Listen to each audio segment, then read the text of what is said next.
a la mesa al doctor don Álvaro Román Villalón.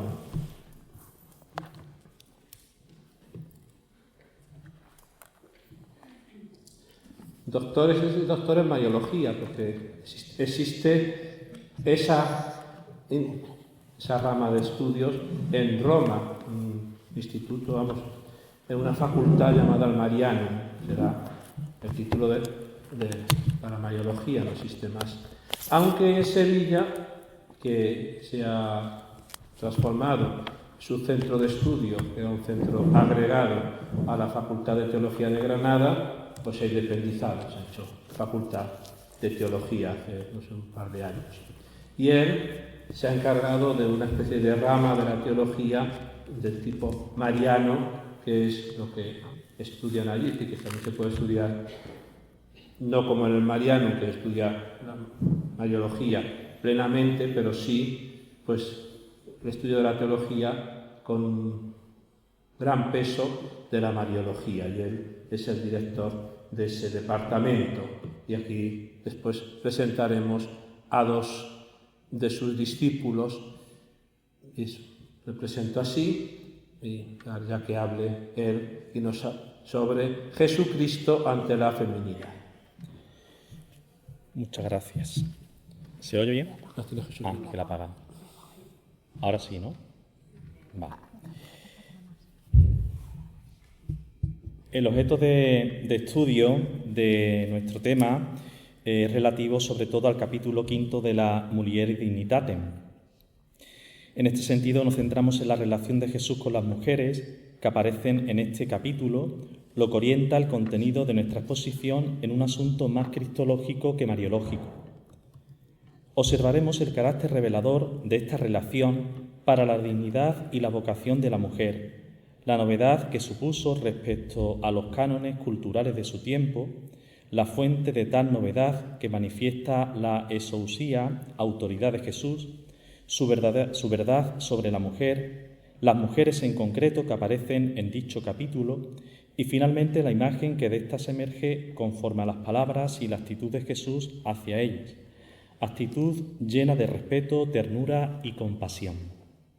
Primer punto. En Cristo se desvela la dignidad y la vocación de la mujer. Lo primero que hemos de señalar es el carácter revelador de la relación de Jesús con las mujeres. Revelador en el sentido de que descubre a la mujer la verdad sobre sí misma, su dignidad y su vocación, y a su vez la identidad y el proceder salvífico de Jesús. Esta consideración responde a la naturaleza y al objeto mismo de la revelación, tal y como enseña la Constitución dogmática Dei Verbum, cuando dice que la verdad íntima acerca de Dios y acerca de la salvación humana se nos manifiesta por la revelación en Cristo. O sea, que en Cristo no solo se nos revela Dios, sino también el hombre. Doble apreciación que el Concilio especifica aún más en la Constitución pastoral Gaudium et Spes, cuando dice: realmente el misterio del hombre solo se esclarece en el misterio del Verbo encarnado. Estas palabras del concilio son las que orientan la carta Mulieris Dignitatem, con el fin de esclarecer la dignidad y la vocación de la mujer a la luz del misterio de Cristo. En efecto, Juan Pablo II la cita en la introducción a propósito del versículo bíblico relativo a la creación, tanto del varón como de la mujer, a imagen y semejanza de Dios, planteándose si el mensaje de Cristo no puede quizás decir mucho a la Iglesia y a la humanidad sobre la dignidad y la vocación de la mujer, a lo que inmediatamente responde que precisamente esta quiere ser la trama del presente documento. Aunque aquí el Papa aluda solo al carácter revelador del mensaje de Jesús, al inicio del capítulo que nos interesa, remite, además de a este, al que se deduce de sus actitudes, de modo que, dice el Papa, el significado de la redención para la dignidad y la vocación de la mujer es aclarado por las palabras de Cristo y por el conjunto de sus actitudes hacia las mujeres. Obsérvese que relaciona este concepto antropológico de revelación con la redención obrada por Cristo, lo cual, como señala O'Callaghan, a propósito de la carta programática del Papa Wojtyła, la Redemptor Hominis, hace entender dicho concepto no en sentido estático, sino dinámico, en tanto que Cristo manifiesta el hombre al propio hombre, precisamente salvándolo en cuanto redentor suyo. Ángel Amato fue uno de los autores que captó rápidamente esta idea de Juan Pablo II sobre el carácter revelador de las palabras y las actitudes de Jesús respecto a la dignidad y la vocación de la mujer. En la segunda edición de su obra, Jesús el Señor, incluye en el apartado sobre las actitudes de Jesús la relación de éste con las mujeres, como expresión de una cristología prepascual, motivo por el que repara en el carácter revelador de tales actitudes. En la introducción de este apartado comenta que las actitudes que Jesús tiene en relación con las instituciones, los ambientes, las categorías de personas, son un indicio importante para conocer su conciencia mesiánica y para el despertar gradual de la pregunta cristológica por parte de los discípulos antes de Pascua. En este sentido, la argumentación del autor transcurre poniendo al descubierto dos aspectos. Por un lado, la dignidad de la mujer, que revela la actitud de Jesús hacia ella, y por otro, el origen de esta actitud, lo cual revela la identidad trascendente de Jesús, como ocurre a propósito de la cuestión sobre el libelo de repudio permitido por Moisés, a la que Jesús responde remitiéndose al principio de la creación, realidad que él bien conoce. Segundo punto, la novedad del comportamiento de Jesús hacia las mujeres.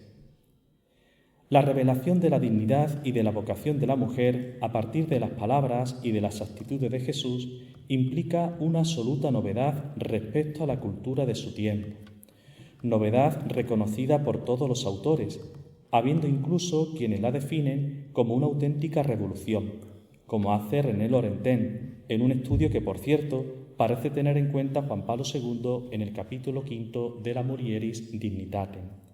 De este modo, tras referir el carácter revelador de las palabras y de las actitudes de Jesús sobre la dignidad de la mujer, el Papa subraya la novedad de este comportamiento hacia ellas. Para calibrar el alcance del novedoso y desconcertante comportamiento de Jesús hacia las mujeres, es necesario recordar la situación de éstas en el judaísmo de aquel tiempo. Situación de total sometimiento a causa de una sociedad androcéntrica y patriarcal. Mientras que en el Antiguo Testamento aparecen mujeres que, como Esther o Judith, son paradigmas de liberación humana, sin embargo, en tiempos de Jesús, la condición de la mujer respecto al hombre es de absoluta inferioridad y dependencia, siendo primero propiedad del padre y después del marido, sometida al uso del repudio, eterna menor de edad, limitada al hogar, tenía prohibido conversar en público, debía pasar inadvertida, no podía heredar ni testimoniar ni aprender la Torá, ni mucho menos ir a la escuela rabínica, separada en la sinagoga y en el templo, sujeta a tabúes sexuales que impedían que entrara en el atrio bastantes días después del parto o que tocara a nadie si tenía flujo de sangre. Ante esta situación de total inferioridad se entiende la novedad que implicó el comportamiento de Jesús hacia la mujer, novedad que en palabras de Bengoechea estriba en que no hace novedad ni diferencia en su trato entre los hombres y las mujeres, ya que para él las mujeres no son seres inferiores ni peores que los hombres ante la sociedad y ante Dios. Las trata con la mayor naturalidad, aunque también con gran respeto y amabilidad. Ciertamente el hecho de que Jesús tratara en igualdad de condiciones a la mujer lo hace, como apunta Amato, su auténtico liberador, de lo que se deduce el cariz redentor de la revelación por parte de Jesús de la dignidad y vocación de la mujer. De este modo podríamos decir que las palabras y las actitudes de Jesús hacia la mujer no sólo revelan en sentido protológico la verdad original sobre ella, sino también en sentido soteriológico la liberación del sometimiento en el que se hallaba. De aquí se entiende que al término del apartado en el que Juan Pablo II expone varios ejemplos de mujeres del Evangelio, señale estos dos aspectos relativos a la creación y a la redención. Tercer punto. El origen del comportamiento de Jesús con las mujeres. Juan Pablo II sugiere la cuestión sobre la fuente del comportamiento de Jesús, que revela la trascendencia de su ser, su condición divina y, por ende, el conocimiento que tiene sobre la verdad del ser humano, varón y mujer, desde su creación, la definitividad que concierne a lo que enseña sobre él a través de sus palabras y actitudes, y la eficacia de su influencia salvífica sobre él. Ya en el primer número del capítulo 5 de la Mulieris Dignitatem, Juan Pablo II habla sobre el conocimiento que Jesús tiene sobre la verdad originaria del ser humano, a propósito de varios episodios en los que su actitud hacia ciertas mujeres causaron sorpresa o escándalo. El que hablara a solas con una mujer en la vía pública, la samaritana, que se dejara tocar por una pecadora pública, o cuando les dijo a los sumos sacerdotes y ancianos del pueblo que los publicanos y las prostitutas los precederían en el reino de Dios. Precisamente este último capítulo se halla entre la pregunta que los dirigentes del pueblo hacen a Jesús sobre la autoridad con la que éste actuaba y la parábola de los viñadores homicidas, circunstancias ambas relevantes, puesto que de ellas se deduce la pretensión de autoridad de Jesús, que apunta a la conciencia que tenía de sí mismo y, en consecuencia, a la revelación de su propia identidad, la de aquel que se afirma como hijo en una relación única con Dios, su Padre. La autoridad, exousia, de Jesús, con la que actuaba, y la libertad con la que vivía en relación a las instituciones y a las personas de su tiempo, inducen a interrogarse sobre su identidad y, en consecuencia, a repensar la imagen de Dios y del ser humano. Se puede decir, en este sentido, que la relación de Jesús con las mujeres constituye una clave fundamental para descubrir su verdadera identidad, ofreciendo por eso un modelo cristológico desde la perspectiva de la feminidad. De este modo, Juan Pablo II interpreta el conocimiento desconcertante de Jesús para sus contemporáneos como índice de su conciencia filial, es decir, de su naturaleza divina. Es por eso por lo que Jesús, él mejor que nadie, conoce la verdad del ser humano. Con respecto a la revelación de la identidad de Jesús por su actitud hacia las mujeres, Juan Pablo II pone como ejemplo la respuesta totalmente significativa de Jesús a quienes le preguntaron sobre el derecho masculino a repudiar a la mujer por el motivo que fuera. Respuesta que remite nada más y nada menos que al principio de la creación, exclama el Papa, y con ello a la revelación de la identidad de Jesús y de la verdad sobre el hombre. La cuestión sobre el origen del comportamiento de Jesús hacia las mujeres, en definitiva, es fundamental, puesto que nos lleva a considerar que no se trata de una opinión más, ni de una nueva ética, de un mero buenismo o de una reivindicación de derechos, sino de la revelación del designio eterno de Dios para el ser humano. Aquello que Jesús dice y hace respecto a la mujer desvela la verdad que Dios quiso para ella desde la creación del mundo, al tiempo que la redime de aquello que ofusca su dignidad y vocación. Verdad que por ser revelación de Dios ha de entenderse como definitiva. Cuarto punto. La verdad de Jesús sobre la mujer. Al abordar la novedad del comportamiento de Jesús con las mujeres, puede ya intuirse la verdad que éste revela sobre ellas. Una verdad que, para empezar, rompe con el concepto de inferioridad que se tenía de la mujer respecto al varón. En este sentido, la verdad de Jesús sobre la mujer, en razón de ese principio querido por Dios desde la creación, es que ésta es igualmente amada por Él, en igualdad de condiciones que el varón. Verdad, pues, que apunta a la unidad entre los dos, y no al sometimiento de uno a otro. Juan Pablo II sostiene este argumento al término de su reflexión sobre el episodio de la mujer descubierta en adulterio y la advertencia de Jesús en el Sermón de la Montaña sobre aquel hombre que al mirar a una mujer deseándola comete con ella adulterio en el corazón. Al final del capítulo, Juan Pablo II vuelve a subrayar esta idea, en esta ocasión en razón del hecho de que María la Magdalena fuese la primera en dar testimonio de Cristo resucitado a los apóstoles, hecho que interpreta a la luz de la profecía de Joel, a la que Pedro recurre para su testimonio en Pentecostés. Yo derramaré mi espíritu en toda carne, vuestros hijos y vuestras hijas profetizarán. Nótese que el Papa subraya esta cita para destacar cómo Jesús también confiaba a las mujeres las verdades divinas, lo mismo que a los hombres.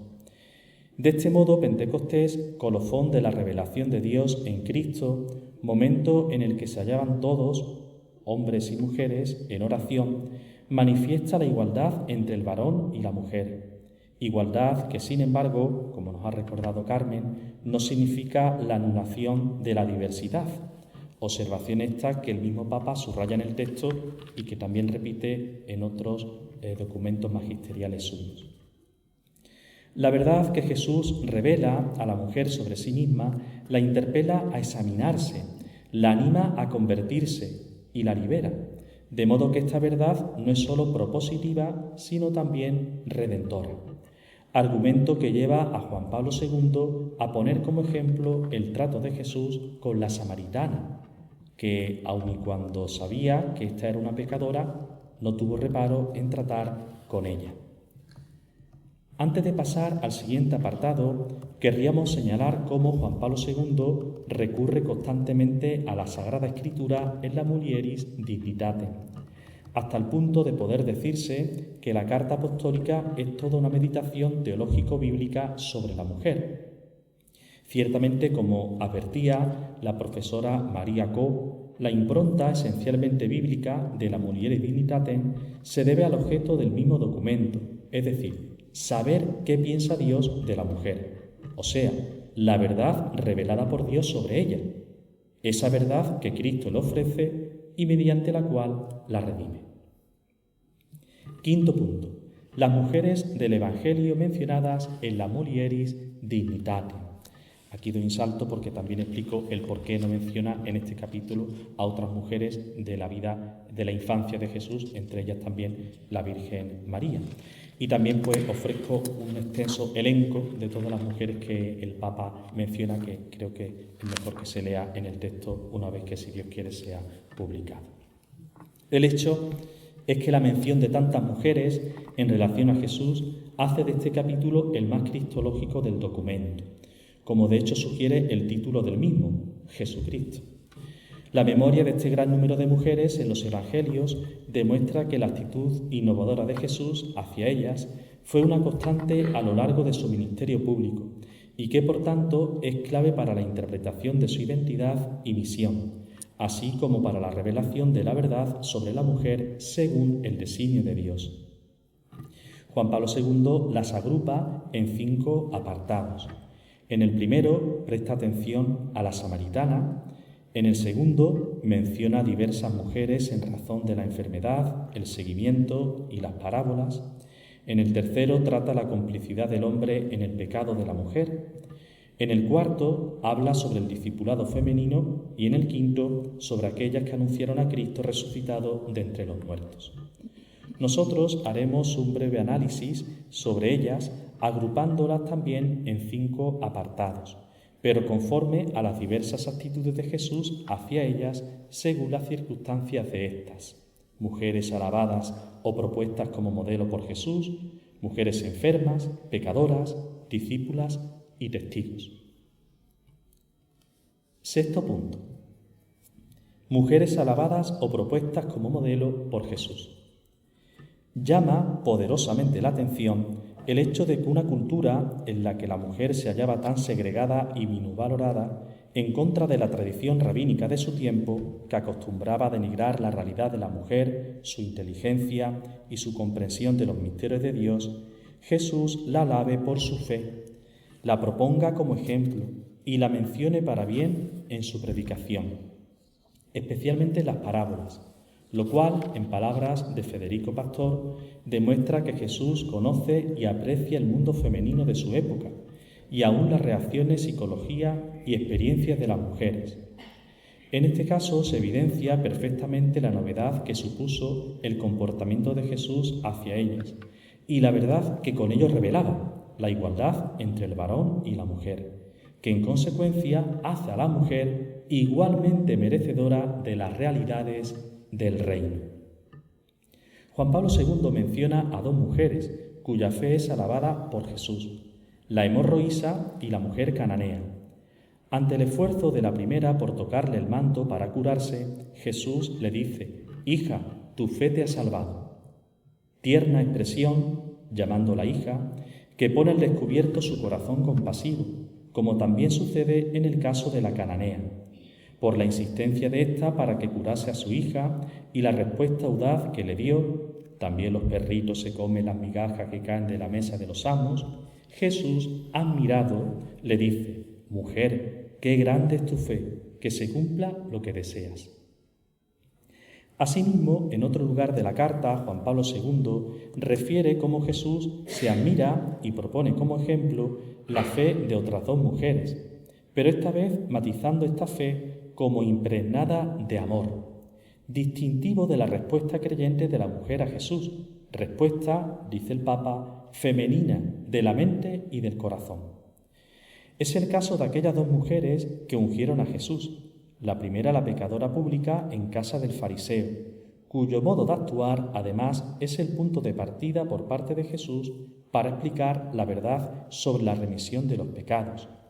Estas últimas palabras son del Papa. Quedan perdonados sus muchos pecados porque ha mostrado mucho amor. A quien poco se le perdona, poco amor muestra. En cuanto a la otra mujer, la de la unción en Betania, en casa de Simón el leproso, ante la perplejidad o hipocresía de los discípulos y sobre todo de Judas, Jesús defiende la acción de ésta diciendo: «Ha hecho conmigo una obra buena. Al derramar el perfume sobre mi cuerpo, estaba preparando mi sepultura. En verdad os digo que en cualquier parte del mundo donde se proclame este evangelio, se hablará también de lo que ésta ha hecho, para memoria suya». Juan Pablo II también se hace eco de la alabanza que Jesús hizo de una mujer a la que llamó hija de Abraham, episodio bastante significativo si se tiene en cuenta, como advierte el Papa, que en la Biblia tal expresión solo es usada para los hombres. Esta mujer se hallaba encorvada desde hacía 18 años por un espíritu inmundo que la tenía poseída. Jesús la curó mientras enseñaba en la sinagoga para la indignación de su jefe, pues lo había hecho en sábado. Jesús acusa la hipocresía de éste y alaba a la mujer, que inmediatamente después de ser curada se puso a glorificar a Dios. De esta manera Jesús plantea una enseñanza en vivo. Aquel hombre, aun y cuando era jefe de la sinagoga, en verdad no se comportaba cual hijo de Abraham, dado que prefería el cumplimiento férreo de la ley antes que practicar la compasión hacia aquella mujer, cosa que hipócritamente sí habría hecho con su buey o su burro al desatarlo en sábado para abrevarlo. En aquella sociedad en la que el hombre prácticamente cosificaba a la mujer, haciéndola propiedad suya, como lo eran los animales, Jesús revela que la mujer, al igual que el hombre, es hija de Abraham y por eso digna de compasión y de ser liberada aunque fuese en sábado. Otra enseñanza en vivo en la que Jesús propone como modelo a una mujer es la de la pobre viuda, que había echado todo lo que tenía para vivir en el tesoro del templo, mientras que los ricos, aun echando más que ésta, hipócritamente echaban de lo que les sobraba. Como advierte Juan Pablo II, además de proponerla como modelo, Jesús la defiende de aquel sistema sociojurídico en el que las viudas se hallaban totalmente indefensas. De todo ello, en consecuencia, se deduce que para Jesús las mujeres son dignas de participar de las verdades del reino de Dios y que por eso las hace aparecer en las parábolas con las que las explicaba, poniendo como ejemplo Juan Pablo II las de la dracma perdida, la levadura y las vírgenes prudentes y necias. De estas tres se infiere que para Jesús la mujer es capaz de alcanzar tales verdades mediante la constancia, el esfuerzo, la prudencia, al igual que pudiera hacerlo el varón. De ahí que el Papa, tras mencionar todos estos ejemplos, concluya diciendo que en las enseñanzas de Jesús, así como en su modo de comportarse, no se encuentra nada que refleje la habitual discriminación de la mujer propia del tiempo. Por el contrario, sus palabras y sus obras expresan siempre el respeto y el honor debido a la mujer.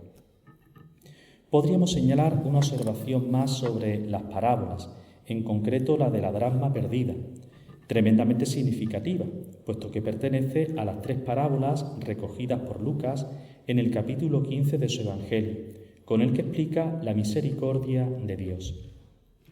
Junto a la imagen del pastor y la del Padre bondadoso, Jesús recurre a la de una mujer para ilustrar el afán de Dios por reconciliarse con el ser humano y su inmensa alegría cuando lo consigue.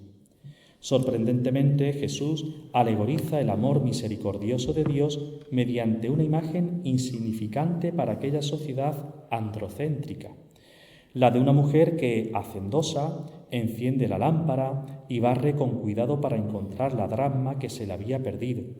Dígase lo mismo de la mujer de la parábola de la levadura.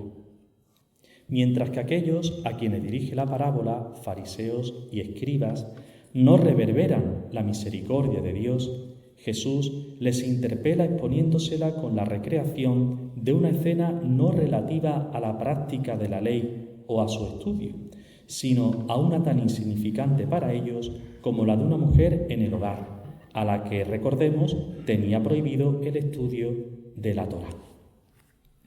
7º punto. Mujeres enfermas y aquejadas por el sufrimiento. Los signos de la llegada del reino de Dios son los milagros que Jesús hacía, reveladores, asimismo, de la autoridad con la que éste hablaba y actuaba, en última instancia de la conciencia que tenía de su filiación divina. Los milagros, además, expresan el carácter soteriológico del reino de Dios, el cual, soberanía de Dios sobre la humanidad, se manifiesta en la historia como superación del mal físico y moral, del pecado, del dolor y de la muerte. Es la recreación del hombre y de la naturaleza. Pues bien, si en el apartado anterior observábamos cómo Jesús entendía que la mujer era igualmente merecedora de participar en las verdades del reino y que por eso alaba su fe y la propone como modelo, ahora nos detenemos en el hecho de que Jesús también la hace beneficiaria de los signos de la llegada del reino, es decir, de los milagros, tanto en relación a la enfermedad como al demonio y a la muerte. Juan Pablo II, en este sentido, hace mención de la curación de la mujer que, poseída por un espíritu inmundo, se hallaba encorvada, la de la suegra de Pedro, en cama por fiebre, la hemorroísa, la hija de la cananea y aquellas mujeres que, habiendo sido curadas de espíritus malos y enfermedades, seguían a Jesús y le servían a él y a los 12 con sus bienes. Con todas estas mujeres Jesús se muestra compasivo, las escucha y las atiende con ternura, además de elogiar, como se ha dicho anteriormente, la fe de algunas de ellas. Sorprende la espontánea delicadeza con la que Jesús las trata. Cura a la mujer encorvada imponiéndole las manos. Ante la noticia de que la mujer de Pedro se halla enferma, se le acerca, la coge de la mano y la levanta, pasándole inmediatamente la fiebre y poniéndose a servirles. Toma de la mano a la hija de Jairo para resucitarla, diciéndole con gran afecto: «Contigo hablo, niña, levántate», instando, además, a que le dieran de comer. Compadeciéndose de la viuda de Naín, le dice que no llore. Se dirige al joven inerme en el ataúd: «Muchacho, a ti te lo digo, levántate», y resucitado, finalmente se lo entrega a la madre. Tremendo gesto hacia aquella que, habiendo perdido al único hijo, como viuda que era, había perdido toda esperanza. Algunos de estos milagros de sanación manifiestan cómo Jesús relativiza ciertas leyes, como la del sábado, en relación a la curación de la mujer encorvada, o tabúes socioculturales que denigraban a la mujer, como es el caso de la hemorroísa, por cuyo flujo de sangre se la consideraba impura y, por tanto, se le prohibía que tocara a ninguna persona, aspecto del que Juan Pablo II se hace eco. Jesús, recordemos, lejos de recriminarla, elogia su fe. Asimismo, el episodio de la curación de la hija de la cananea, pagana, rompe con la mentalidad de que la salvación solo es para los judíos. Todo ello revela la autoridad de Jesús y la dignidad de la mujer más allá de los condicionamientos culturales y religiosos de su tiempo. Octavo punto: las pecadoras. Una de las actitudes más sorprendentes de Jesús fue su relación con los pecadores, siendo realmente provocadora su intención de perdonarlos, lo cual le valió la acusación de blasfemia, dado que solo Dios podía hacerlo, índice, en definitiva, de la pretensión de un estatus divino por el que el Sanedrín lo condenó a muerte. No se trata, como advierte Ángela Mato, a propósito del perdón que Jesús concede a la mujer adúltera, de una actitud de simple tolerancia, propia de la bondad y de la misericordia de un hombre pecador y por eso comprensivo en relación con el pecado de otro. Se trata más bien de un gesto de bondad absoluta de Jesús, inocente, en relación con los pobres y los pecadores, elevados a la posibilidad de conversión y de perdón ante Dios. La amistad de Jesús con los pecadores, de la que fue acusado, se entiende en el horizonte salvífico de su misión, del reino que anuncia y trae consigo como oportunidad de conversión y de reconciliación con Dios. Los pecadores se hallan representados especialmente por dos colectivos, los publicanos y las prostitutas. De hecho, a ellos alude Jesús cuando les dice a los dirigentes del templo que estos van por delante de ellos en el reino de Dios. Para Juan Pablo II, la novedad que implicó la actitud de Jesús hacia las mujeres se hace aún más explícita con las pecadoras, mencionando a la samaritana, la pecadora pública en casa del fariseo y la mujer sorprendida en adulterio. A esta última dedica todo un apartado, en el que destaca no solo la misericordia de Jesús al perdonarla, sino sobre todo la complicidad del hombre en este pecado. El episodio, más allá del adulterio descubierto, pone de manifiesto la estructura de pecado en la que se hallaba inmersa la mujer y la injusticia que se cometía contra ella por una cultura androcéntrica que la denigraba hasta el extremo. Es por eso por lo que Juan Pablo II considera que en pocos episodios como este se manifiesta el poder de la verdad de Jesús, esa verdad que apela al misterio del principio, del designio eterno de Dios para el hombre y la mujer, cuando los creó a imagen y semejanza suya, iguales en dignidad, confiados mutuamente, responsables el uno del otro, por lo que no cabe que el varón cosifique o denigre a la mujer. Noveno punto y penúltimo: las discípulas. No cabe duda de la absoluta novedad que supuso el hecho de que Jesús admitiera entre sus discípulos a las mujeres, a las que, recordemos, se les negaba la enseñanza en las escuelas rabínicas. Juan Pablo II aborda el asunto dedicándole un apartado que intitula Guardianas del mensaje evangélico. En este subraya cómo Jesús no hace acepción de las mujeres en la enseñanza de las verdades que revela, poniendo como ejemplos el diálogo con la samaritana y con las hermanas de Lázaro, Marta y María, así como la perseverancia de aquellas que la acompañaron al pie de la cruz o que lo vieron de lejos. El Papa presta especial atención a la samaritana, puesto que en ella se descubre un auténtico proceso de conversión y de seguimiento, hasta el punto de llamarla literalmente discípula. Subraya además la novedad del comportamiento de Jesús cuando, aun siendo pecadora, la hace receptora de la revelación de Dios y convertida en mensajera de la vida. Otro ejemplo elocuente para Juan Pablo II de la novedad de la enseñanza de Jesús respecto a las mujeres es el caso de Marta y María, hermanas de Lázaro, quienes mantenían una estrecha amistad con el Maestro. Jesús amaba a Marta, a su hermana y a Lázaro. Esta familia forma parte de los discípulos sedentarios de Jesús, es decir, de aquellos que, aun habiendo abandonado familia, hogar y trabajo por acompañar a Jesús, se hallan vinculados a Él, ofreciéndole hospitalidad tanto a Él como a los que venían con Él y poniendo sus bienes a su servicio. Ellos, a cambio, comparten la vida con Jesús en momentos puntuales, siendo por eso testigos de sus palabras y de sus obras.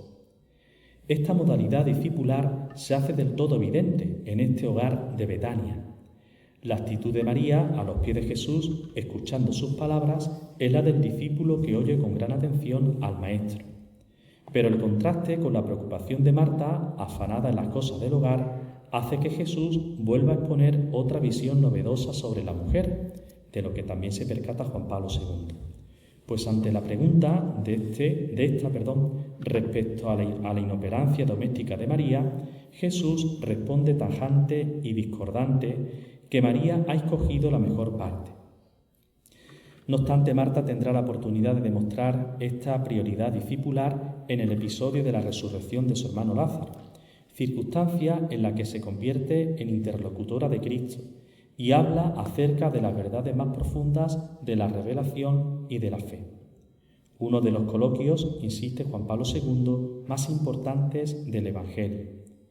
Ciertamente, en el diálogo que Marta mantiene con Jesús se deduce la fe absoluta que ésta tenía en él, al decirle: Señor, si hubieras estado aquí, no habría muerto mi hermano.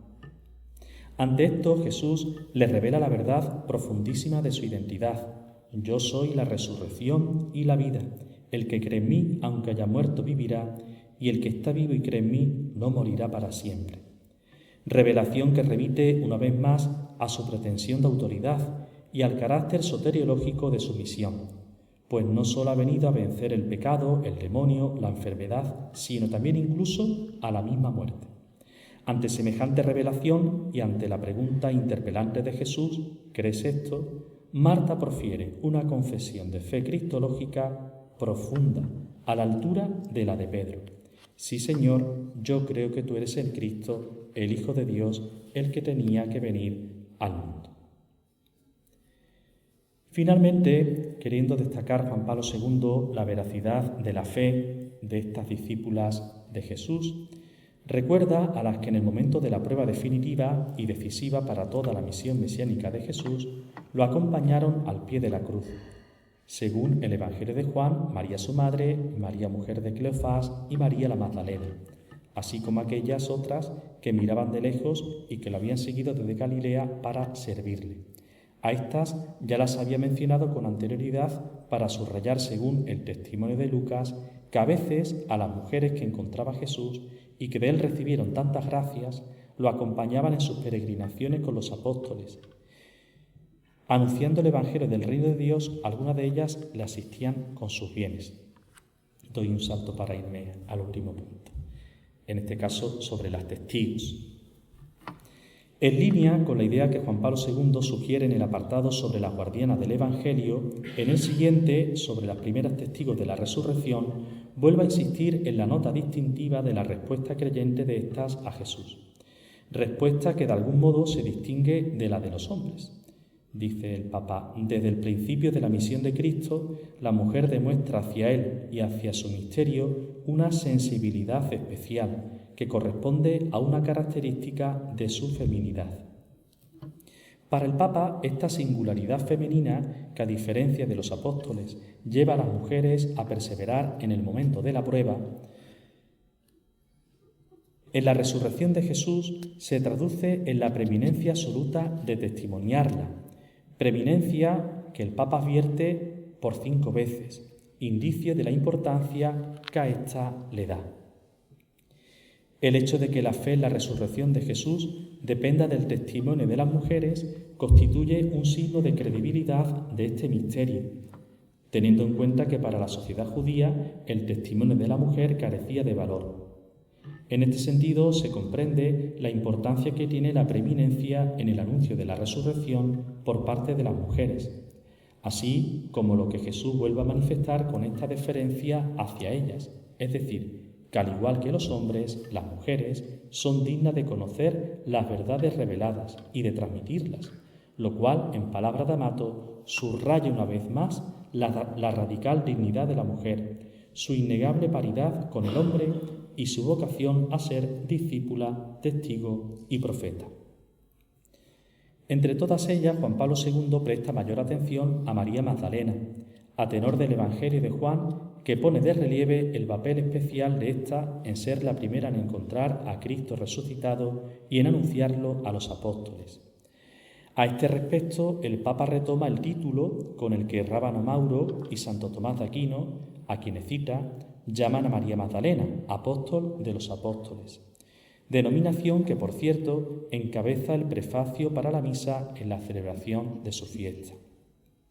El Papa considera que este hecho corona todo lo que hasta ahora había dicho sobre la paridad entre el hombre y la mujer en el conocimiento de las verdades reveladas por Dios.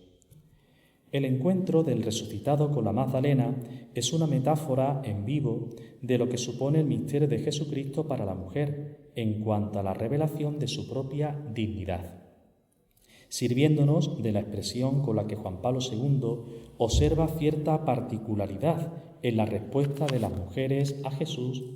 En María Magdalena descubrimos una mujer de fe viva impregnada de amor. Traducida esta en una serie de actitudes y de gestos que ciertamente, en este caso, evocan a la amada del Cantar de los Cantares, quien no cesó de buscar al amor de su alma.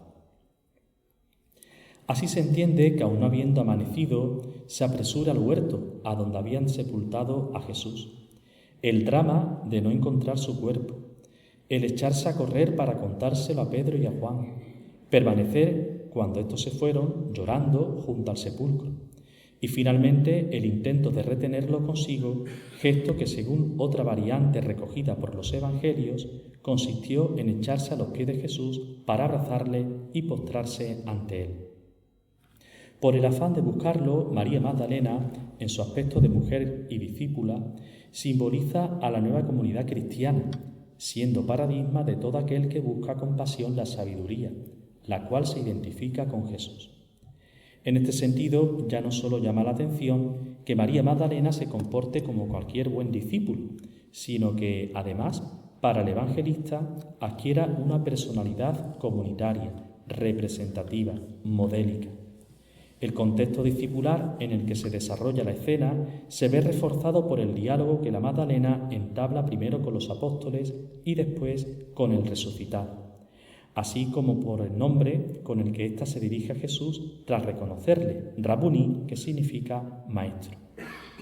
Todavía hemos de reparar en la ternura con la que Jesús se dirige a ella, para que le descubra y no lo confunda con el hortelano, al llamarla por su propio nombre, María, modo por el que se cumple la imagen del buen pastor, que conociendo a sus ovejas las llama por su nombre, mientras que éstas lo reconocen por su voz y le siguen. Las palabras que Jesús le dirige ante el intento de retenerlo o de abrazarle los pies, no me retengas, que todavía no he subido al Padre, significan que como discípula ha de aprender que la condición gloriosa del resucitado implica una nueva forma de relacionarse con Él, no ya en el orden de la vida terrena, sino según el orden de la fe. Asimismo, Jesús la hace digna receptora de la revelación divina, primero del misterio de su resurrección, confirmación de su divinidad y del sentido de su misión, y segundo, del fruto de su intervención salvífica, la filiación adoptiva. Pues con su Pascua nos hace hermanos suyos e hijos de su mismo Padre.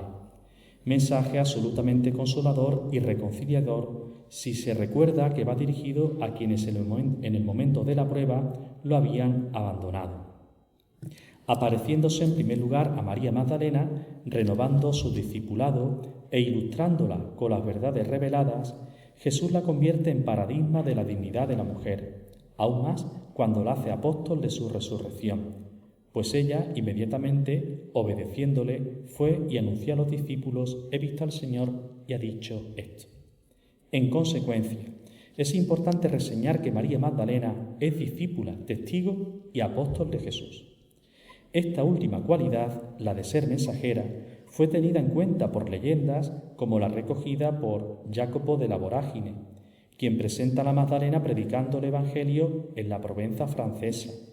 Si bien por diversas razones históricas y sobre todo por la Contrarreforma, acabó imponiéndose la imagen de la penitente en la Saint-Bon, expresión de la interpretación emblemática que de ésta se ha hecho durante siglos según los sistemas de valores vigentes en cada época. de la vorágine describe una María Magdalena realmente activa en la predicación del Evangelio a los marselleses, imagen que pasó al arte, pudiéndose recordar a este respecto la pintura de Frédéric Montenard para la hospedería de la Saint-Baume, obra de 1913 en la que la Magdalena se halla predicando a los pescadores en el puerto de Marsella, con una mano elevando la cruz y con la otra en ademán de enseñar, identificándola con la mujer en casa del fariseo. De la vorágine relaciona este episodio con el de la Magdalena predicadora, fijándose en sus labios, aquellos que besaron los pies de Jesús en señal de arrepentimiento y que ahora en Marsella con unción anuncia la palabra de Dios. Conclusión. El capítulo 5 de la Mulieris Dignitatem, eminentemente cristológico, expone cómo la dignidad y la vocación de la mujer se esclarecen en el misterio de Cristo, a la luz de las palabras y de las actitudes de Jesús hacia ella, revelación que implica una absoluta novedad respecto a los parámetros socioculturales de su tiempo. Jesús trata a la mujer en igual de condiciones que a los hombres, remitiéndose al principio de la creación, a la vez que la redime del sometimiento en el que ésta se hallaba. Tal novedad manifiesta al mismo tiempo el origen de la autoridad y de la libertad con la que Jesús hablaba y actuaba, su filiación divina, lo cual determina la definitividad de su verdad sobre la mujer. Jesús la alaba por su fe, la propone como ejemplo, la expone en sus parábolas, la atiende con ternura y compasión ante la enfermedad, la perdona de sus pecados, a la vez que señala la complicidad del hombre en ello, la hace merecedora de las realidades del reino, la acepta como discípula y la hace testigo de la buena noticia del Evangelio. Muchas gracias.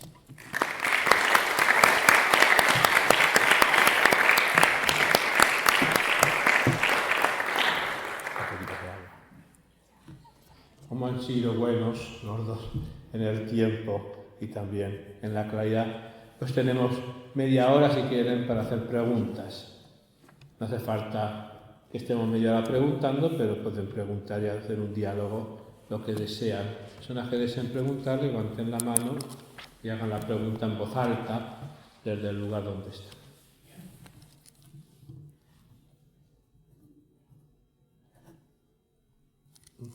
Roma.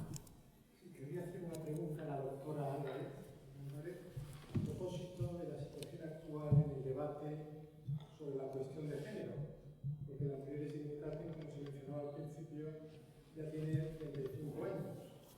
Y hoy día es una